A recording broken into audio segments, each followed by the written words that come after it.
Hello and welcome to the SCI Guys, the show where we talk about the crazy, weird and wonderful stories from the science world. I'm Corey and as always I'm joined by my co-host, the late Luke Cutfer. I was early today actually, thank you very much. You're dead.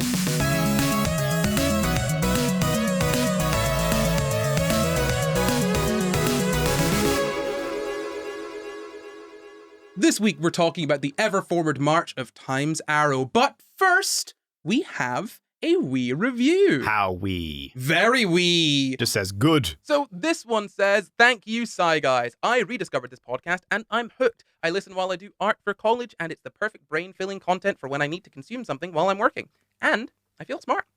It's 5 stars. Oh, that's very lovely. I hope you are having a great day. But also, Luke, I've got a question for everyone who's watching and listening at home, work, or wherever they happen to be, except for Malta. Do you have ADHD? Probably. Well, so do I, except I have a diagnosis and it's pretty definite. So what the last D stands for, ADHD. Definite? No, so yeah, that is what we're talking about today. We're talking about ADHD, more specifically time blindness. Have you heard about time blindness, Luke? Okay, yes. This is where like you can get lost in something and then you don't realize that like an hour's gone by. Yeah, no, that's definitely part of it. I mean, broadly, time blindness is just this inability to see time passing, right? Or to, I guess, understand the passage of time. So Look yeah, at it could the be clock, loser. What? See, Sorry. you can't look at a clock all times of the day, bud, can you? Have you tried? Shut up. Get a Google Glass. Stick the time right in front of your face. So, Sorry. the point is, I'm messing around. Time blindness broadly is just an inability to understand time passing, really, is the sort of simplest and most basic way of describing it, right? And it could manifest as getting really engrossed in something and not knowing how much time is passing, but it could also manifest in, other ways of just misestimating, if that's a word, I'm going to make it up, misestimating the amount of time that's passed, even if you're not engrossed in something, even if you're just sat kind of doing nothing, and you feel like, oh, it's been a couple minutes, oh, it's been hours. Whoa. Like that sort of thing. Yeah. So it's not being able to sort of track time moving forward, as it so often does.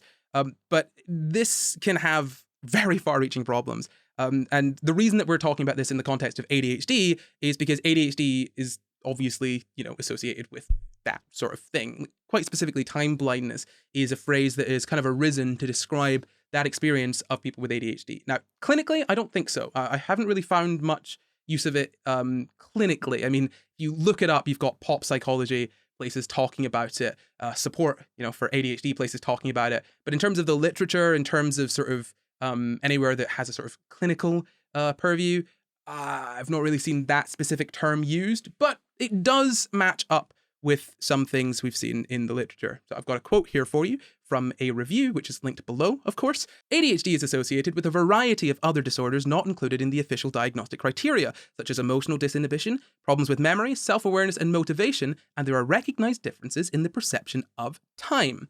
So yeah, I mean, time, what is time? What is the perception of time, Luke? What is time? What's the perception of time, or what is time? Both. Okay. Time would be, I guess, a rate of the measure of a measure of the rate of change. So you would have some kind of constant thing, like the vibration of a certain atom, or the heat death of the universe, the slow march of entropy. And you would look at how much that's changed and divide it by whatever unit, and that's time.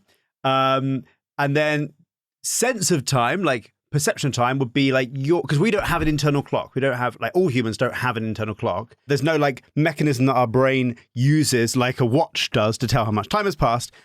So we infer time from external signals. I don't know what those external signals are. You might be able to tell me later on. But our brain makes sort of inference based on something in the environment, rather than us having a direct sort of measure of time internally. Yeah, I mean, I think you're kind of talking about a good part of sort of time perception. I think it's estimating time, or what is it called here? Yeah, sort of interval timing, I think it's called. Basically trying to figure out how long has passed between a certain event. But yeah, no, we don't have really necessarily an internal clock. We've got a sort of circadian rhythm, right? That sort of, 24-hour cycle of sort of hormones and all of that sort of stuff. And that is that's kind of like an internal clock, but it's based on the external of daylight, I'm pretty sure, in humans. And so that causes then your sort of 24-hour cycles that you've got there. And yeah, I mean, you're able to maybe track a day based on, the sun and outside and things like that. But smaller amounts of time are obviously harder to track, right? I mean, I found that if something is over a couple seconds, you cannot know the sort of like how long it was. Do you know what I mean? That you then have to start inferring how long it was. And so, yeah, I mean, if you're, not able to do that like very well, then you basically have time blindness, right? And there are lots of different effects that this can have. I mean, if you look at people that have ADHD, there are many issues that they face, say, even in the workplace, right?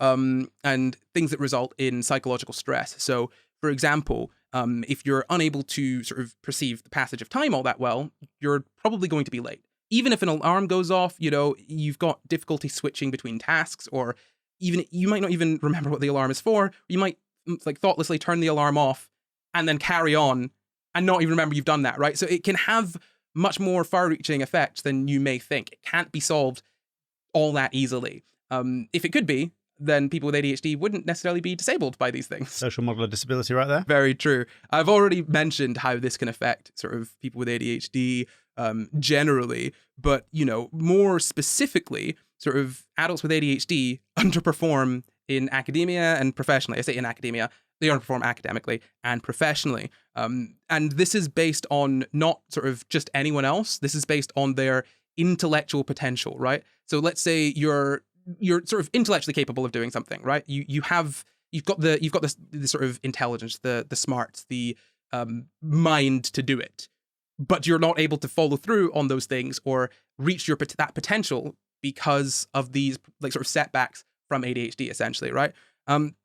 It's not necessarily just sort of you're really bad with the work in general. You could be, or you're really lazy. You could be very, very motivated as a worker. I mean, I can be very motivated in what I do, right? But that doesn't mean that I don't have problems with doing it. Like, I enjoy what I do, and I don't have a boss telling me to do it. And I want to do it, but that doesn't. None of those things mean that I absolutely can do all the work that I need to do when I need to do it, right? If I could just simply do something to stop these things from happening, I would. But I can turn alarms off for hours and kind of not really think about it. Do you know what I mean? Like, if I put on snooze every 10 minutes, every 9 minutes, I hit the off button without even a thought. It just almost automatically happens. And you could say, oh, well, get up and do it. I'm like, man, like, I can sit with an alarm on for a bit, and I could put that, like, turn it off, go sit back down at my desk, and forget that I turned the alarm off. And you can't just stop working immediately, right? So it's not necessarily an issue of motivation. It could be with time management, or sort of not just time management in terms of like, being able to complete tasks on the right time, but being late, not being able to pay attention and things like that. But you can kind of see pretty clearly that not being able to perceive time, to the same level as your peers or other people without ADHD, right, might result in a lot of these issues. Time management, obviously, for one, organizing your work, prioritizing tasks, because if you can't judge how long a task is going to take, like, really, you can't judge how long it's going to take, you're not going to be able to prioritize tasks properly. Yeah, and it also sounds kind of like working memory stuff coming in there as well. Like, if you're turning an alarm off and then forgetting you turned the alarm off, that's sort of a working memory thing, which is also ADHD. Yeah, absolutely. All of this sort of stuff comes under executive functions, right? So it's executive function isn't just, I mean, we discussed this in an episode not too long ago, but it's not just, not being able to do a thing. I think working memory and dealing with these sorts of things kind of comes into executive function as well. And it is quite far-reaching, the effects of ADHD, right? It can affect so many areas of your life. And the sort of not being able to gauge how long something's going to take, people don't, I think, understand that, right? I don't think people quite understand what the experience of that is, right? Like, even if I know something takes a certain amount of time, it's almost as though I think I can fit more time into that time, if that makes sense, right? Yeah, I think it's also, I think when people are estimating the amount of time something's going to take, it's almost like you think about the task and then the answer is just given to you by some sort of like system in your brain. Like, you don't go like, you don't think and like rehearse through every single task you're going to do, every single part of the task, and like go, well, that's probably 30 seconds and then that's probably 60 seconds. You just sort of think about it and you make an estimate, and you kind of don't do that. you've just got a little thing in your head that goes 10 minutes, maybe. And it just imagine that you didn't have that. I guess it's because they think they're doing that. They think they're doing the estimating, whereas actually just little voices there going 10 minutes. Yeah, it's rough, man. It's rough because as well, right? Like you might not even be able to, and it might not even just be, you know, not being able to track the passage of time or know how long something's going to take because you can't really get the time in your head. It could also be that you're just not remembering things that you have to do. It took last time. Or how time. long did it took last time? Or like, oh, actually, wait, hold on. When I do this, I need to do this other thing and that will take an extra 5 minutes. Sure. But like, it's just, like, I don't count it in my head because it feels so small, right? That's the thing as well. This also comes into deadlines and stuff, right? If you've got something that's a month away, it's not now. And if it's not now, then it's basically never. I've got ages, right? I've got so long before I need to do anything about this, that a month, whatever. And then it's like a week away and you're like, I do have all week. And then it's a few days and you're like, oh no, now is happening. And this thing that was not now has gone from being not now to suddenly now. That was a problem for future Corey. And now I am future Corey. Exactly. Yeah. Oh no. It's that kind of like, because if you can't judge time all that well, sometimes you can get into this. This is something that I don't necessarily experience personally, but I've heard a lot of people talk about, is the sort of now, not now mentality. I mean, I do have that to some degree, but there's more gradations of it, right? Like you can have that almost binary view of time of, well, it's either now or it's later. Or later is just not now, right?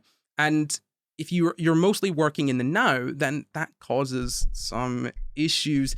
And with deadlines as well, I mean, it's not just time blindness. And I know we're talking about the problems that time blindness can cause, but I think it's also important to talk about how time blindness can mix with other parts of ADHD to cause sort of almost unique problems, or they can work together to make different problems, right? For example, impulsivity.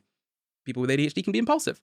That's not just saying something, you know, blurting something out that you shouldn't or whatnot. That could also be taking on more tasks than you're able to do because you're not really thinking, you're just taking them on. And then you realize, oh, I've overworked myself. I cannot do all of this, right?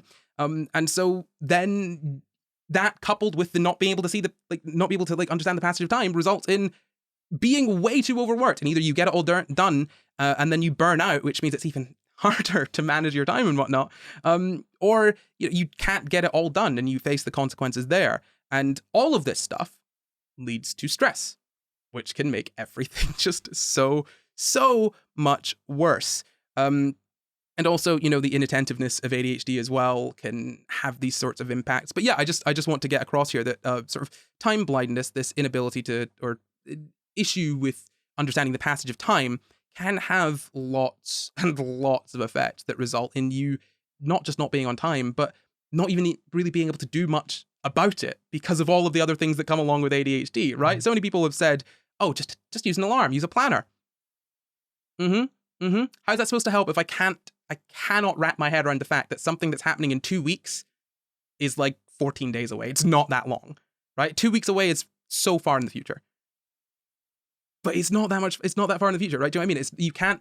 You can't make accommodations for something that someone sort of lacks. You can't make accommodations to give someone something that they cannot process in their brain. Do you know what I mean? Yes, and also I think that the people who are proposing solutions to you have not understood the problem. Like, they've understood the symptoms of the problem, but they don't understand the problem because it's not their experience and they're not psychiatrists. Yeah, and well, even some psychiatrists, like, fundamentally, right, the issue here, I think, is that people have this underlying belief that you can just decide to not have certain disabilities. Yeah, and that's why I said this idea of, like, when you try to estimate the amount of time something takes, you don't really estimate it. A little voice in your head or a little message in your brain just gives you the estimate.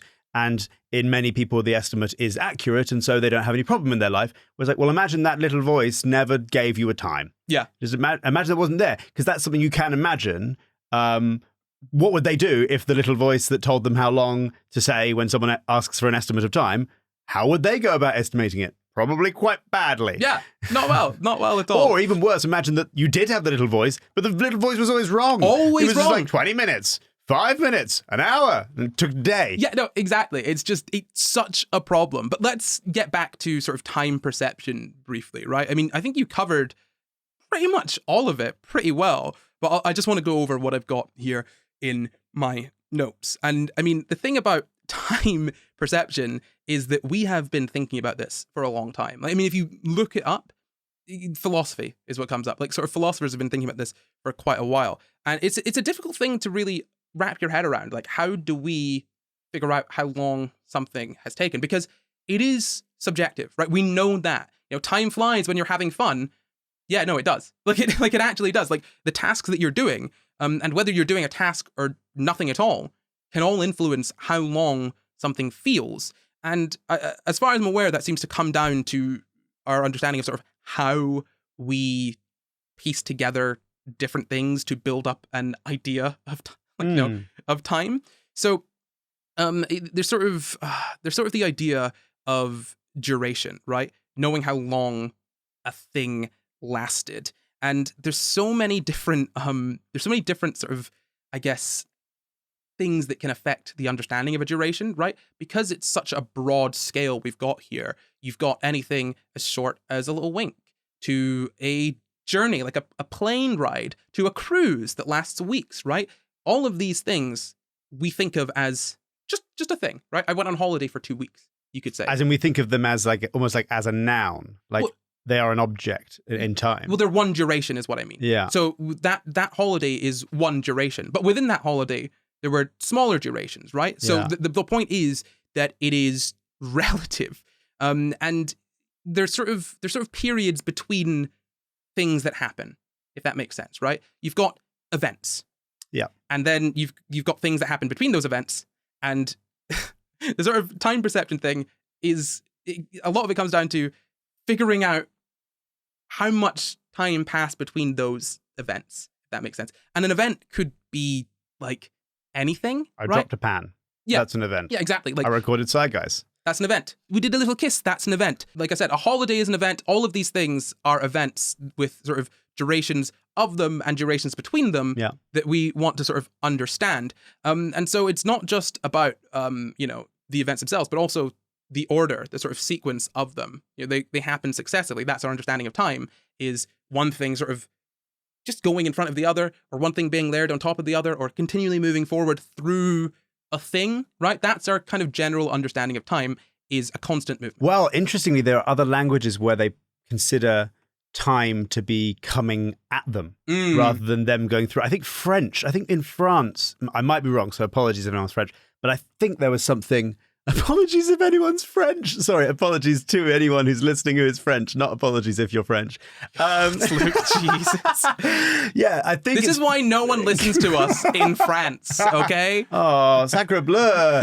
Anyway, so yeah, I think it's French, but there'll probably be other cultures, if it's not French, or even if it is, that think time comes towards them. And also to do with the language of, like, I think Dodie did a poll about this recently, where, like, if you say, can we push something back? Does that mean to make it earlier, or does it mean to make it late? And that it means to make it later. Well, it does to you because you it. consider time to be in front of you. You're going into time. Whereas someone who considers time to be coming towards them might think, can we push it back to mean like back behind me, as in like, can we have already done it yet last week? But even if the thing is coming towards me, right? It's facing me. So pushing it back is pushing it farther away from me. You know what I mean? Away from me in time. Yes. And yeah, back could be push it back behind me. But then, like, the difference there isn't necessarily your understanding of time. It's your understanding of what pushing back means. Yes. Okay. Well, the poll was like very conclusive, 90-something%. Absolutely. Yeah. No, I'm not saying that's not the case. I say it's just interesting how all of these different things come together with our understanding of time. And I think that's something that's really key there, because people view time as almost sort of absolute, as a sort of objective, right? Yeah, like its spatial dimension. Yeah, people will view time as sort of objective, right? And the really interesting thing about that is that it just isn't. Like, our understanding of time is so subjective, so incredibly subjective, right? That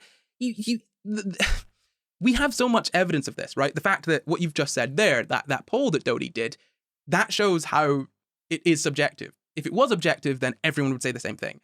We'd have the same understanding and ways of describing it across cultures. No, our perception of time is subjective.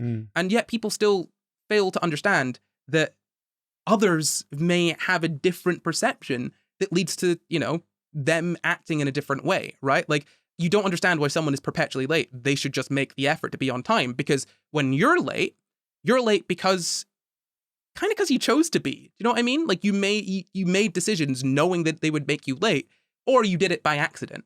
And if someone does something so consistently, you're like, well, if you're doing it by accident, then stop the thing that's making you doing it by accident. But that's not the case, right? Because the thing that's making you do it by accident, in quotes there, is not being able to perceive time the way that other people do. So you can't, what can you do about that? You can, yes, get ready earlier, right? But I've spoken about this in a video, actually. You can get ready earlier, let's say. Let's say you've got to leave in 30 minutes, right? So you could be like, okay, well, it usually takes me like, 20 minutes to get ready, so I should just start getting ready now. You can do that. And then you've got 10 minutes after you finished getting ready. What do you do with those 10 minutes? You have to do something. You can't just sit and stare at a clock for 10 minutes, can you? Could do. You could do. But you're probably going to get into doing something else, right? And then what if you get stuck doing that? Sure. You get stuck doing that. Yeah. Okay, well then you just time it well so that you know how long. Maybe as well, it's, you think you're going to take 20 minutes to get ready, but actually it takes you 30, maybe 35, right? You're like, oh damn, because I forgot I had to do this, I forgot to do that, or this is taking me longer, or whatever, right? Well, you could just say, well, be aware of how long it takes you to do things, and then plan for that. Cool, great.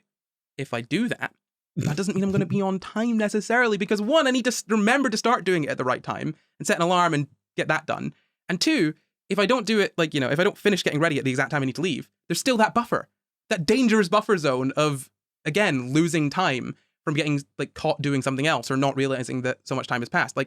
Again, if this was such an easy thing to solve, people would have solved it already. People aren't just going to be late and face the social consequences and stress of that if they're very easily able to solve it with an app on their phone, What occurs to me here is, I think if I could red pill the world, what's the one thing, sorry, I'll take us on a tangent quickly. What's the one thing if you could red pill the world on? If everyone in the world could suddenly understand one thing, what would your thing be? Everyone in the world understand it, and then they act accordingly with that understanding. Unless they have bad intent, yes. Pass. You give me yours and I'll think about it. Mine would be that I would love everyone to understand that they are living in their brain's best guess simulation of what's going on in reality, rather than living directly in reality. And that all the cues, all the signals that they think are obvious are only obvious because their brain constructed them and presented them to them. And that somebody else might have different signals and different cues, because we're not living in reality. Are we living in a simulation? That big old famous, well, not just Elon Musk question, but Elon Musk made it famous recently. Popularize it, yeah. We are living in a simulation of our own minds. Yeah. That's where we're all living. I'm living in my simulation, you're living in your simulation. And so, those simulations try their best to be accurate, and they try their best to incorporate all the useful information, but some people don't have all that useful information, and sometimes our simulations are wrong. That would be my one of red pilling the world. I think, mine is fairly similar. It's understanding things that aren't objective. Knowing what is and is not objective. Sure. Whoa, right? Einstein. Well, understanding the concept of social constructs and the subjectivity and sort of lack of reality of them. I mean, they all kind of tie in together to what you're saying there, really, right? Yeah, very, very good. I very much agree with you there, man. Will you take my red pill? Oh, I'll take your red pill all day, buddy. All day, every day. We should get back to this though. No, so we've spoken a little bit about circadian rhythms. I don't even remember what I said. It wasn't that long ago, but it's very warm in this room. But part of your circadian rhythm, or circadian sort of timing, is regulating sort of temperature, blood pressure, all these sort of things that happen over a sort of cycle, right? You've got a daily cycle, then you go to sleep, and then sort of reset. If you want to think about it that way. And the idea is to sort of have it sync up with days, right? Pretty much every, we'll say animal, but a lot of animals, right? Most animals that you think about work on kind of a period of a day. Maybe not insects, they're weird. I don't want to think about them. But it's generally, a lot of animals will be awake for a period or active for the same period each day. Yeah. Roughly the same period each day. And they haven't even gone to school. No. They don't even know what time is. And yet they do it. He can't even read or count. Well, some of them can count, but that's not the point. But yeah, no. So that is one sort of way, and that's a sort of big time, right? well, not the biggest time, but that's quite big time. Like a whole day, I think is probably about the biggest. I feel like a day is the biggest amount of time that you can probably like actually understand. You know what I mean? Like maybe like a couple days, but I feel like you're only understanding 2 days because you're understanding what a day is, right? It's a facet of understanding what a day is. You don't understand a day because it's like, oh, it's this many hours. It's a day. A day feels like a day. It doesn't feel like 18 waking hours or whatever. Do you know what I mean? I think what you mean is like Or 16. you're like when I say like the joke like that's a problem for future Corey, is it that you consider everything beyond today future Corey? And No, that's not what I'm saying. Okay. No, so I'm not saying like in the future. I mean, as in like if you're understanding how long something has taken, like a day makes like sense to you, right? You can understand how long a day feels. Okay. Like what a day feels like. Yeah. Can you understand how long 2 days feels? Well, yeah, because it's 2 days. Right. I feel like you're not understanding how long 2 days is in and of itself. You're understanding it by adding how long 1 day feels to how long the second day on top of that feels, right? Sure. Whereas with a day, I don't feel like you're sort of thinking like, oh, this feels like 16 hours Yes, of you me being don't awake. intuit Yeah. the feeling of a week. Yeah, no, I think you intuitively, understand how long a day is and maybe like hours-ish, but I feel like a day is probably like, Yeah, and you're right, because we definitely don't do that, for example, for years. Like, I think it's a very common phenomenology to have, this happened 5 years ago. Oh my gosh, that feels so recent. But this happened last year. Oh my gosh, that feels so long ago. yeah, That's a normal thing for people to say. Yeah, exactly, right? But a day is much easier. Ding-a-ling-ling, is that the ad bell? My ears, they be ringing. Well, quit that ringing, look, and get to this ringer tee that I'm wearing. It's a Thanks Capitalism ringer tee that you can get for yourself on pre-order at sciGuys.co.uk/merch. Is that all they can get there, Luke? It's not. Wow, the bounty that is the Sci Guys merch store. We also have little pin badges, enamel pin badges that say, I am the fourth Sci Guy, which, of course, you listening to this, you are the fourth Sci Guy. Only if you have the badge. Only if you have the badge. That proves your fourth Sci Guy-ness. You don't have a badge. I'm not the fourth Sci Guy. You don't have a first Sci Guy badge. Only the fourth Sci Guy needs a badge, Luke. Okay, right, I understand. That's information that you'd know if you were the first Sci Guy, but being the second Sci Guy, you're not privileged to that information. We also have a sexy scientist calendar. We have hired our sexiest friends, got them to stand in front of a variety of colours, and made a sexy scientist calendar by photoshopping scientists onto their sexy bodies. So you can pick all of that up at sciGuys.co.uk/merch right now on pre-order for it to arrive on your doorstep very shortly. Very, very cool. And I do have to say that this pre-order ends at the end of October. And also what ends at the end of October, Luke, is the pre-order discount. So if you don't get your grubby little mitts on it now, you have to pay more. Ugh. Which is so silly. No one wants that. Capitalism again. Get this t-shirt to say how much you hate capitalism. All right, let's get on with the podcast. Anyway, so there's also other things. We were talking about intervals as well, like the sort of interval periods between different events. And so, interval timing, is tracking time in seconds to minutes, right? Sort of between events. And that comes into decision making and consciously estimating time. And apparently there's some impairments with sort of people with ADHD when it comes to that, sort of working memory and sort of this sort of decision making, you can be impulsive, all these sorts of things. I think that comes into that as well from what I've read, but I am putting together two different things that I've read. So grain of salt there, obviously. But also the perception of milliseconds is important for speech, music perception, stuff that's like sort of less conscious, the more sort of reflexive sort of thing, like that shorter period. Because if you think your reaction time is, God, what's human reaction like? 200 milliseconds, I think, is what feels instant, around 200 to 250. If something happens in 200 to 250, then you think it happened immediately. 0.25 seconds for visual, 0.1 for audio, and 0.15 for touch, apparently. That's how fast your brain responds to stimuli. Uh-huh. So one would imagine the fastest one's brain can respond is roughly like in that range, right? 200 to 250-ish is about the average reaction time, which, yeah, it's not very long, right? It's less than a second. It's pretty quick, but it's also really slow. A lot can happen in that period, I mean, if you think about it, the episode we did not too long ago, was it maybe like 500 milliseconds? An entire reactor exploded. Sure. Obviously, that's not something that happens like all that often, but like blinking and stuff, all these things are really quick.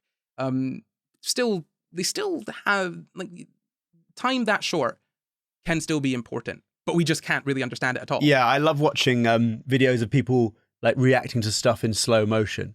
And that really hammers home how slow our reaction speed is in some circumstances, where if you get hit by something and then like your whole face is moving, but then you don't start going, until like It's so back. much longer. Yeah, until it's got gone. If I slapped you, you wouldn't start reacting till after my hand was off your face. Yeah, like that's what it feels like, honestly, right? And you think about it, like flies perceive time differently as well. Like different animals perceive times at different rates. Like we think, oh, yep, all animals perceive time in the same way. Dogs, for example, right? When we want to look at a moving image, Luke, how many images do we need to show per second? 24-ish. Yeah. Yeah.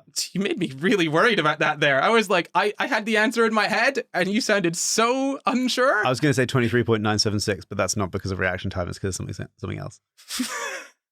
That's the behind the scenes on my brain. I've been staring at film edit timelines for too long. The fact that I immediately, I know where you're getting that from. And it's 23.976 to the microsecond. So let's say 24 frames per second, right? You need to show 24 images per second in order for someone's brain to perceive that as a moving image rather than a series of still images. A PowerPoint presentation. Yeah, exactly. Dogs need more than that, right? They need more images shown per second. So when a dog watches a TV, they're likely seeing it as, image. And yes, those images show movement or whatever, but it's not perceived as fluid movement. Yeah. Flies. You ever tried to hit a fly? Oh god, they're so speedy. I've been hitting flies all summer. Yeah, and there's two things that come into that. One, the reason that fly swatchers have holes is because when you go down on a fly, you're pushing air down on it, and that I think helps it move out the way, but also gives it something to react to. Yeah. And they've got pretty quick reaction times because they perceive the world to us essentially in slow motion. Like everything's moving slowly to them. Is it because the signal doesn't have to travel very far?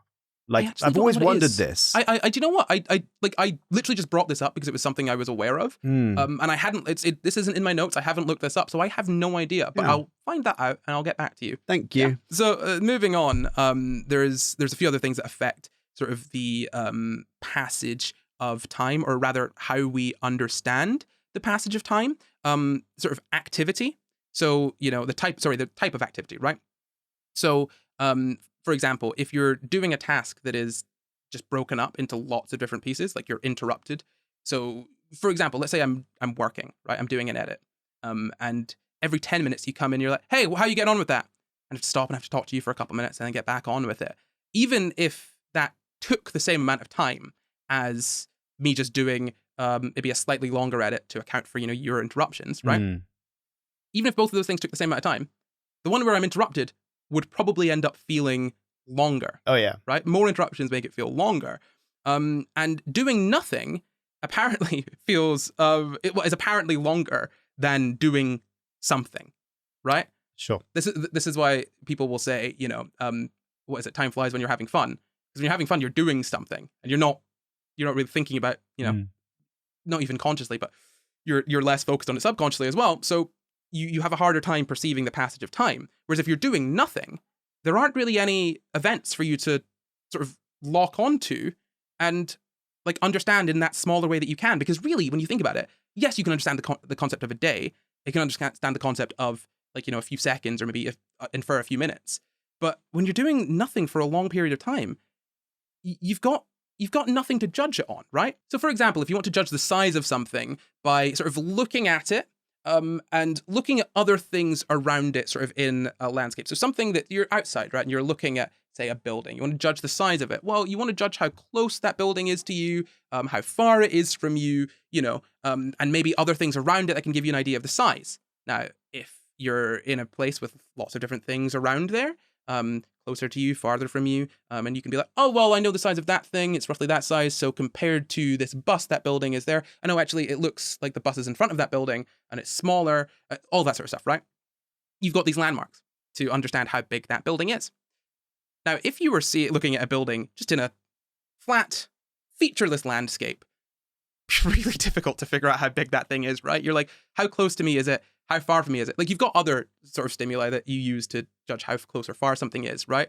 But how close is that to me? How far is it from me? Wait, how big is it? I'm struggling to tell. And you'd probably be less likely to estimate correctly, right? Yeah. Similar thing, I guess, if you want to understand it that way with time. if you've got sort of, you don't have events to sort of use as, like, let's say, anchors here, you're going to struggle more to sort of perceive that time accurately. Yes, I think the best example of what you've just said there is like there's a lot of old films where there'll be like a little toy car in the foreground, and you'll see an actor walk on, and you'll think that they're walking towards the car, and then they come up to the lens and they take the car. Yeah. And like it's just shot in a clever way that works.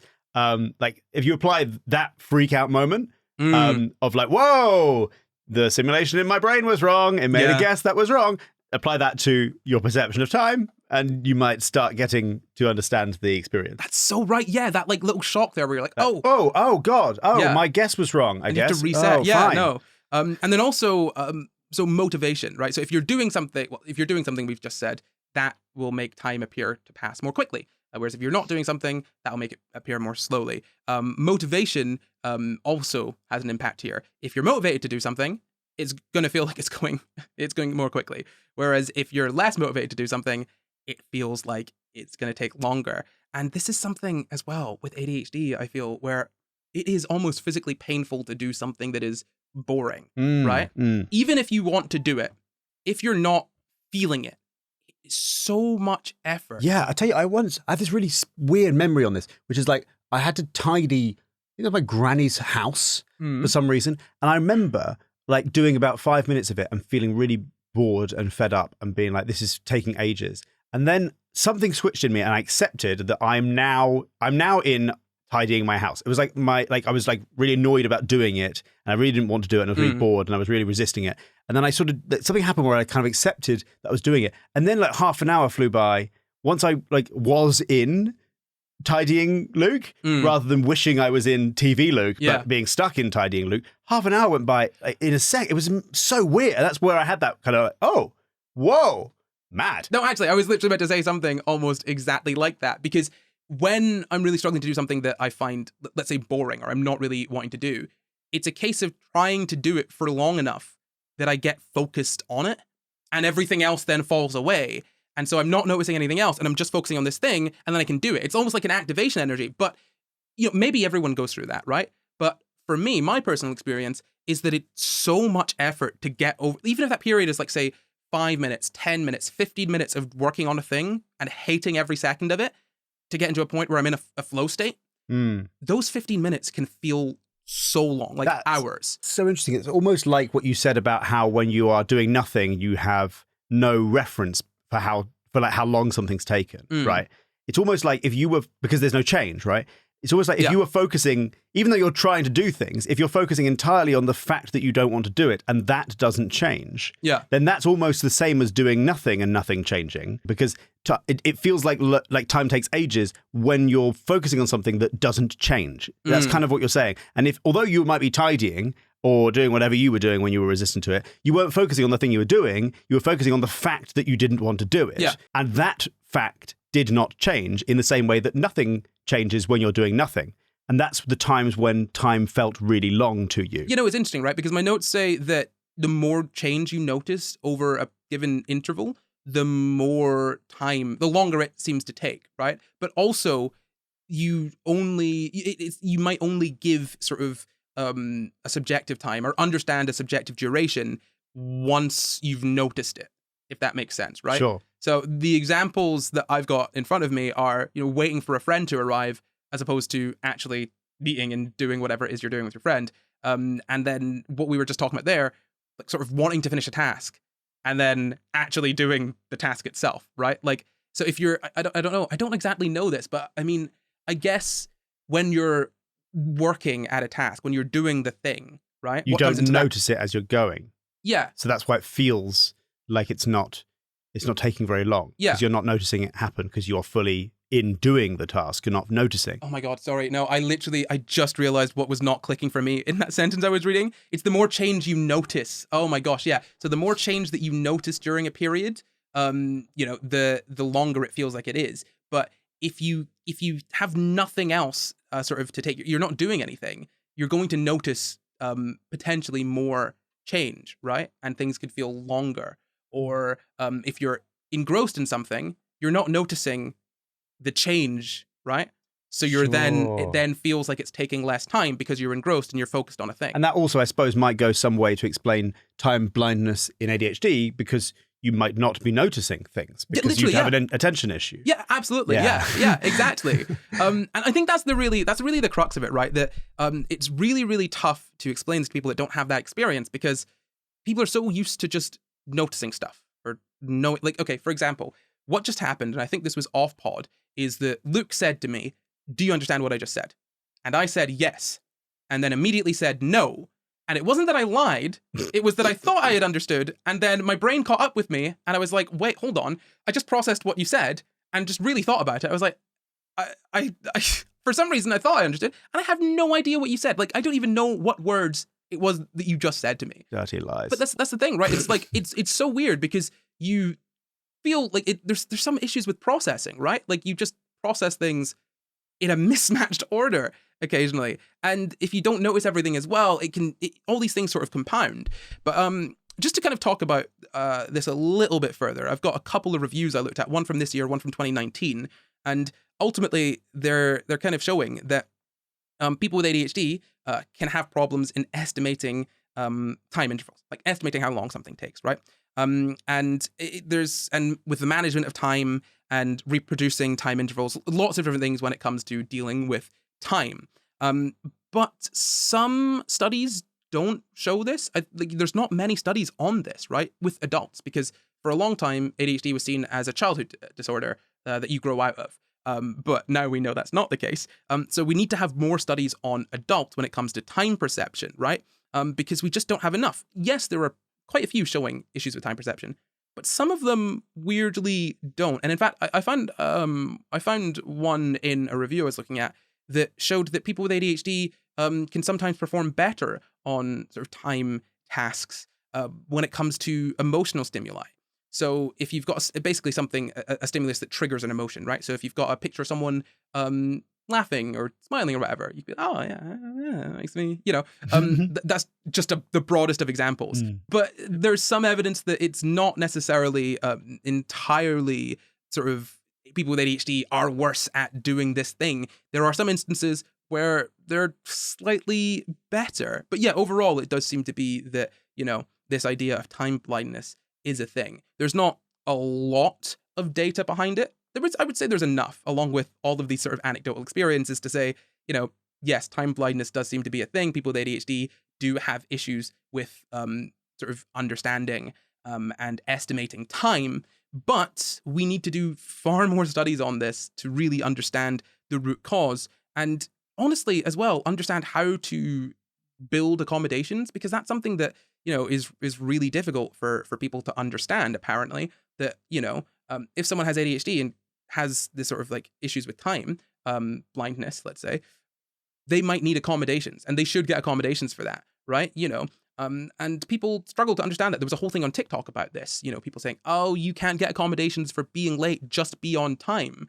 But as we've spoken about, it's so much more far reaching than just being late all the time. Like, if, for example, I've got a deadline and I'm always given deadlines that are a month in advance, I'm not going to be able to manage my time so that I do all of those, like every week I perform the task I need to do to meet that deadline. Because in my head, I've got a month. And then I get to the week before and it's like, oh, wait, no, you could say, oh, well, you should just do it. But you don't understand it, right? Like, you don't, because it's not just as simple as saying, oh, I should just do it. When it comes to trying to prioritize the things you've got to do, if something feels like it's farther away to you, like innately feels like it's farther away, it's not going to feel like a priority. And it's going to feel really weird, and it's going to be difficult to do a task that isn't a priority, or that you don't fundamentally feel as a priority, when you've got other more, like, seemingly more pressing things to do. And especially because it could be harder to do the sort of work with ADHD. So an accommodation for that, for example, could just be, okay, we'll break up these big deadlines into shorter ones. Check in every week. Yes, I remember seeing something about this in a talk once, where it was talking about, because what we're talking about there, when you're saying, like, there should be accommodations for somebody who's late, for example, or somebody who has ADHD, there was this talk basically saying about that, which is like about how one of the reactions to this might be, so do we just remove the consequences for people with ADHD? And his answer was, no, what you need to do for ADHD is you need to bring the consequences forward, because how somebody with ADHD, or one of the ways that people with ADHD sort of activate, is when the deadline is looming, right? Yeah. And so you sort of almost need little milestone Yeah. consequences along the way, which sort of activate the person, because otherwise they don't get activated until it's almost too late. And that's great, because, you know, when you were talking about like there should be accommodations, the accommodations don't necessarily have to just be, okay, your brain your brain broke, so you just, it's fine. Yeah. And that can sometimes be the case. In but some instances, yeah. That's difficult in capitalism, in a capitalist system. That is hard, because we are seeing people as a resource in some senses. But then at the same time, whilst, yes, the difference to an employer between somebody who's late for having an ADHD, or somebody who's late because they just don't want to be on time because they don't care about the job they have, or they don't care about you, there is a difference in some ways. But from an employer's perspective, they might, if they see people as a resource, they just don't care about the difference. Yeah. So that's also like down to your worldview. Like, do you see people as a resource, or do you see people as sort of people where we want to fix these things? And that doesn't necessarily mean you just go, okay, person with a disorder, no consequences for you whatsoever. It's like, okay, how do I work with you to mean that you do get activated at the right time, and we do have the same outcome as somebody without ADHD? The thing is, I would argue that consequences don't even need to necessarily come into it when it comes to accommodations, right? Like, I think that's almost sometimes not the best way of looking at it, in terms of, okay, consequences, bring the consequences forward. Sure, if you're making people operate on stress all the time, you're not going to have a healthy or really productive worker, right? When I say, like, you know, little deadlines, I mean, check in. You're a boss, check in. Hey, how like, have you got this? Like, I expect you to have this done by this time. Yeah. And there's no consequences if they've not done it necessarily, right? Yeah. Not necessarily. But, I don't mean literal. Oh, no, I know you don't consequences. necessarily mean literal like, consequences. I just want to be clear for, like, this person will be like, oh, that's a shame. Yeah. That to me, that's consequences to a certain extent. Sure, yeah. I just want to be clear, like, so no one's thinking that you're saying, like, you know, oh, you should be reprimanded for... No. God, absolutely. no. I get you. I just mean, like, the imaginary consequences that come from like your boss being like, that should have been in. We agreed this deadline. Yeah. That's a shame. Please do it soon. That's still consequences. Sure, yeah, in no, my mind, absolutely, yeah. I mean, on top of that, like, you know, accommodations could also look like, don't set meetings for 9 a.m. Set meetings for maybe 9:30. That gives someone a buffer so that they're not missing a 9 a.m. meeting. And to be fair, I think I saw a study that was like, kids when teenagers are like, none of them should be up at 9 a.m. Yeah, no, none of them should be in school at 9 a.m. Yeah. Like, it's just there because school's basically daycare. Yeah, like, yeah, literally, yeah. and the people need to go to work, and so they get their kids out of the house. Exactly, yeah. It's not good for the kids. No, and it's just it's a lot though. I think there's a lot of things that can be done, but people don't really want to consider it, right? Like, it's not that hard to not have a morning meeting at bang on 9. In fact, it's probably beneficial to leave it till 9:30. Then you're allowing not just for people with ADHD, but for any problems that might come up that make someone late. Like, oh, the bus broke down, or oh, the tubes were delayed. Like, you know, stuff like that. Like, it's worthwhile, and it benefits everyone. If you've got people who are doing shift work, oh, well, you need to be on time, otherwise this person can't leave. Maybe have them overlapping shifts. Just a little bit. 30 minutes of overlap. And then, you know, if the person comes in on time and you don't need the other, then you can send them away 30 minutes early. And like, oh, well, well, I'm not getting my full hours, blah, blah, blah, right? Okay, but it's 30 minutes. Think of it as 30 minutes extra rather than 30 minutes less, right? Like, if you do it that way, then ideally, yeah, the person can stay and do maybe something else that could be done for those 30 minutes and then leave, right? Like, and that means that you've got a 30-minute window. So the person who is late, if they are late, you know, within, say, 30 minutes, if you say it's an acceptable window of 15 minutes, you're allowed to be late, right? You can be within 15 minutes of your start time and you won't face any consequences, because we know that sometimes it can be difficult for you to do these things. So you've got to constantly focus on being on time. It's going to stress you out and cause knock-on problems and overall decrease your productivity, right? So we'll give you a 15-minute buffer zone. But also, on top of that, you've got a 30-minute window where if you're late, it's not going to have knock-on consequences for the people you're working with, because we are slightly overstaffed by one person for that intervening period, right? Like, that's not a very difficult thing to do. It's not terribly expensive for the company, realistically, right? You know, like an extra few quid, like every time this person has a shift, not that much, but it really changes how people are able to work. And like, ultimately, I've got so much here, but we're kind of getting towards the end of this. I've got so much, and you should read it, about just how ADHD people with ADHD kind of work in professional environments. Like, there are terrible outcomes for people with ADHD, like, stress and mental health conditions and, not being able to be on time, tardiness, sort of, missing deadlines, all of these sorts of things. Like, these things can have knock-on effects that then result in mental health issues that then, it's just a feedback loop. It's really, really, really not great for people with ADHD. And the least that we could all do is maybe make it a little bit easier and be a little bit more understanding. Because this time blindness thing very much seems to be a thing, right? Like, we've got literature showing that people with ADHD have impaired sort of estimation of time, impaired, are not good at time reproduction tasks, right? There are issues when it comes to people with ADHD and time. That seems to be a fact. We may as well act as though that's true, because it very much seems to be, and we've got data to support it, and everyone would be better off if we just kind of,